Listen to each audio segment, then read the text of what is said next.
Quinto paso.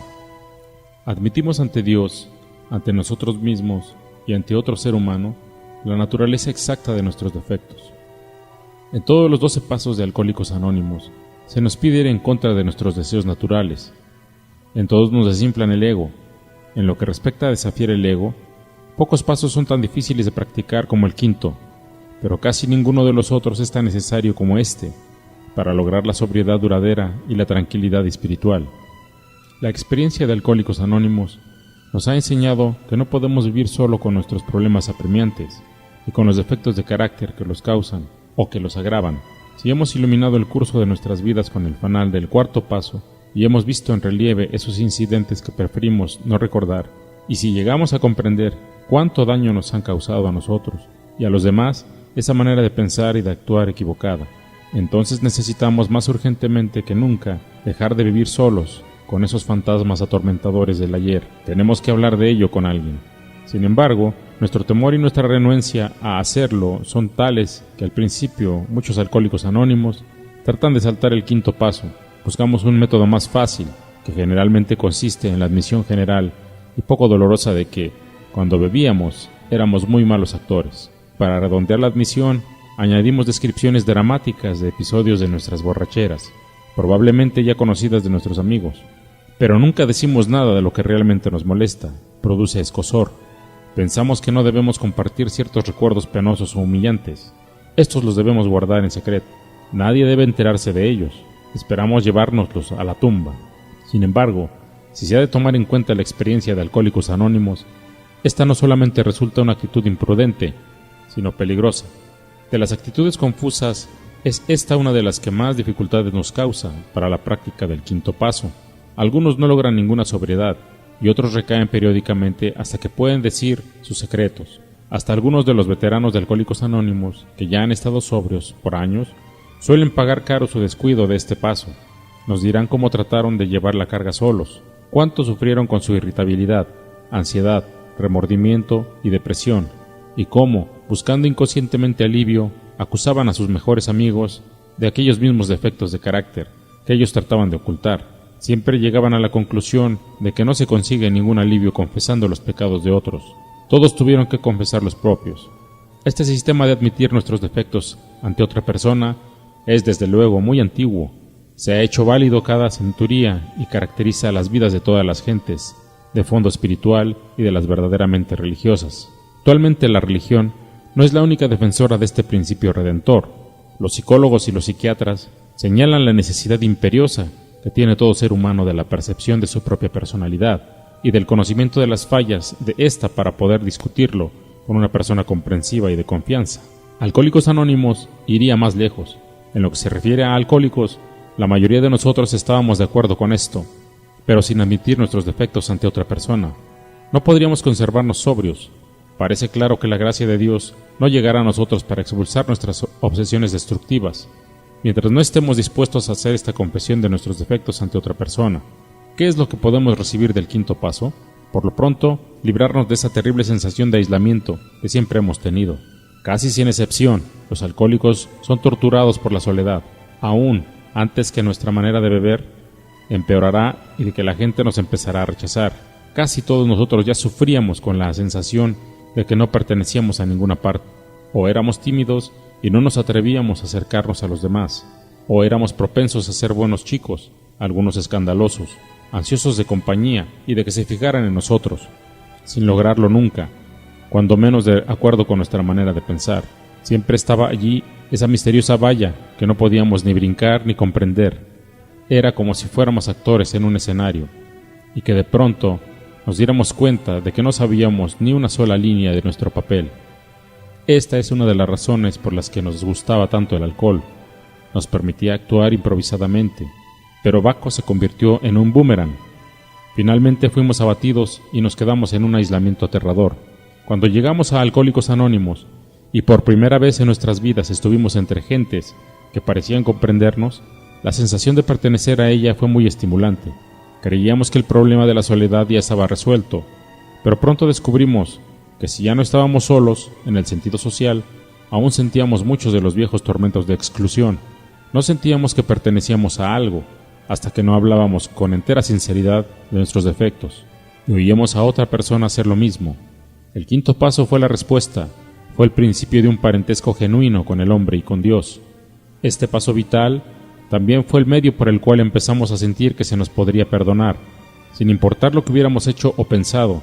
Frecuentemente sucedió, cuando trabajábamos en este paso, con nuestros padrinos o nuestros consejeros espirituales que, por primera vez, nos sentimos verdaderamente capaces de perdonar a otros, sin importar la profunda convicción que teníamos de que nos habían hecho daño. Nuestro inventario moral nos había convencido de que era conveniente perdonarlo todo, pero solo fue hasta que abordamos resueltamente el quinto paso cuando supimos que podríamos recibir y otorgar perdón. Otro bien que podemos esperar como resultado de la admisión de nuestros defectos ante otro ser humano es la humildad, palabra frecuentemente mal interpretada.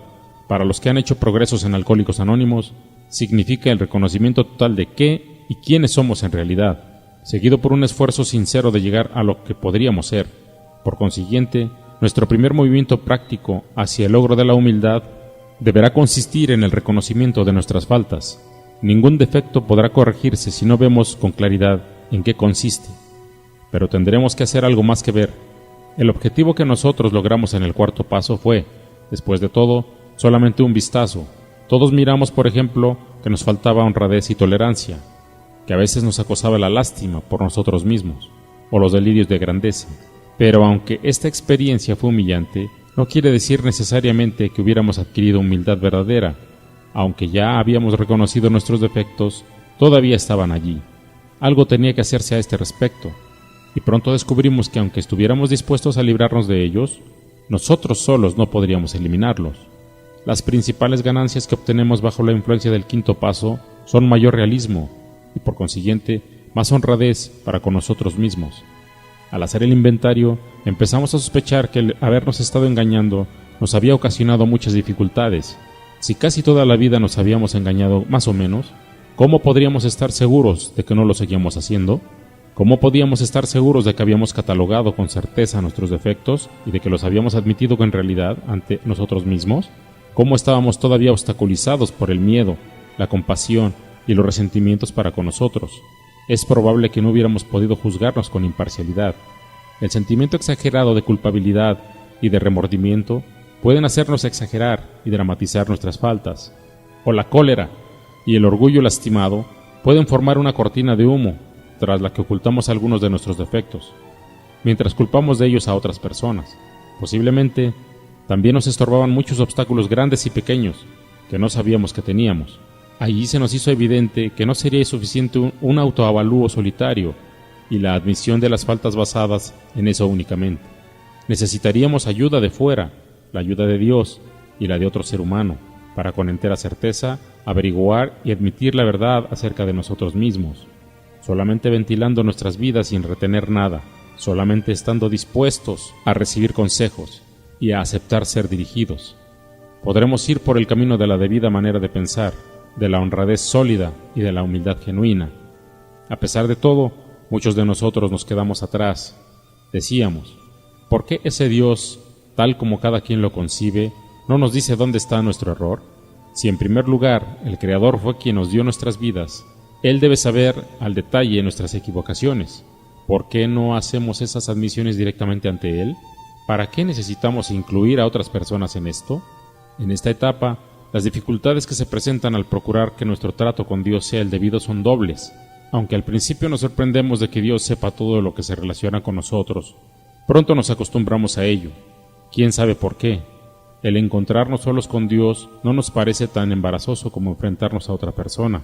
Nuestra buena voluntad de ventilar nuestras dificultades no pasa de ser teórica, hasta que no nos sentamos y hablamos de lo que tanto tiempo hemos ocultado. Cuando somos honrados con otras personas, se confirma que hemos sido honrados con Dios y con nosotros. La segunda dificultad es esta. Nuestro racionalismo y nuestras creencias motivadas por el deseo pueden tergiversar aquello que nos llegó si estamos solos. El beneficio que se obtiene al hablar con otra persona consiste en que podremos recibir directamente de ella los comentarios que haga y los consejos que nos dé con respecto a nuestra situación, y en que no habrá en nuestras mentes ninguna duda acerca de la naturaleza de esos consejos. En cuestiones espirituales, Es peligroso conducirse solo. ¿Cuántas veces no hemos oído a gente bien intencionada presumir de que están guiadas por Dios, o que estaban lamentablemente equivocadas, faltándoles tanta práctica como humildad? Se habían engañado y trataban de justificar las más grandes tonterías basándose en que Dios se las había comunicado. Vale la pena hacer notar que las personas que tienen un elevado desarrollo espiritual siempre insisten en consultar y confrontar con amigos o consejeros cuando creen haber recibido la guía de Dios. Seguramente entonces, el novato debe evitar ponerse en una situación ridícula, tal vez trágica, aunque los comentarios o consejos de otros no sean infalibles. Es probable que sean más específicos que cualquier guía que podamos recibir directamente. Si todavía no tenemos la experiencia necesaria para poder establecer contacto directo con un poder superior, nuestro próximo problema será dar con la persona a la que haremos nuestras confidencias. Aquí debemos tener mucho cuidado, recordando que la prudencia es una gran virtud. Tal vez necesitemos compartir con esa persona hechos acerca de nosotros, de los que otros no deben enterarse. Desearemos hablar con alguien que tenga experiencia y que no solamente se haya conservado sobrio, sino que además haya vencido dificultades graves, dificultades tal vez parecidas a las nuestras. Esta persona quizás resulte nuestro padrino. Si se llega a tener una confianza especial en él y si su temperamento nos es afín, la selección puede resultar afortunada. Además, habrá la ventaja de que el padrino ya estará enterado del caso del ahijado. Tal vez la relación que exista con él sea de tal índole que se preferirá revelarle solamente parte de nuestro historial. Si este es el caso, debe empezarse, aunque sea en esas condiciones, porque es muy importante comenzar esta tarea lo más pronto posible. Puede suceder que se escoja a otra persona para la parte más difícil de las revelaciones. Esta persona puede estar desligada completamente de Alcohólicos Anónimos. Por ejemplo, nuestro confesor o nuestro médico. Para algunos de nosotros, una persona completamente extraña puede a veces darnos el mejor resultado. Las verdaderas pruebas de la situación lo son la buena voluntad para confiarse y la completa confianza en la persona con la que se compartirá el primer autoexamen preciso. Aunque después de encontrar a la persona, frecuentemente se necesita mucha resolución para abordarla. Nadie debe decir que en el programa de Alcohólicos Anónimos no se requiere fuerza de voluntad. Esta es una parte donde puede necesitarse toda la que se tenga. Felizmente, lo más probable es que nos espere una agradable sorpresa, después de explicarle cuidadosamente a la persona que se ha escogido lo que se solicita de ella y de que ésta se dé cuenta de la ayuda que puede prestar. La conversación será fácil y animada, siempre que el interesado no retenga nada. Sentirá un gran alivio. Las emociones que han estado aprisionadas por años se liberan y se desvanecen al ser expuestas. A medida que cede el dolor, lo reemplaza una tranquilidad reparadora, y cuando se combinan así la humildad y la serenidad, algo grande está a punto de ocurrir. Más de un alcohólico anónimo ha sido agnóstico o ateo. Nos ha dicho que fue en esta etapa del quinto paso cuando por primera vez sintió la presencia de Dios, y hasta esos que ya tenían fe frecuentemente estuvieron conscientes de la presencia de Dios como nunca antes la habían sentido. Este sentimiento de ser uno con Dios y con el hombre, este surgimiento del aislamiento a través del honrado compartimiento de nuestra terrible carga de culpabilidad, nos conduce a un estado de tranquilidad en el que podemos prepararnos para dar los siguientes pasos y lograr la sobriedad plena y significativa.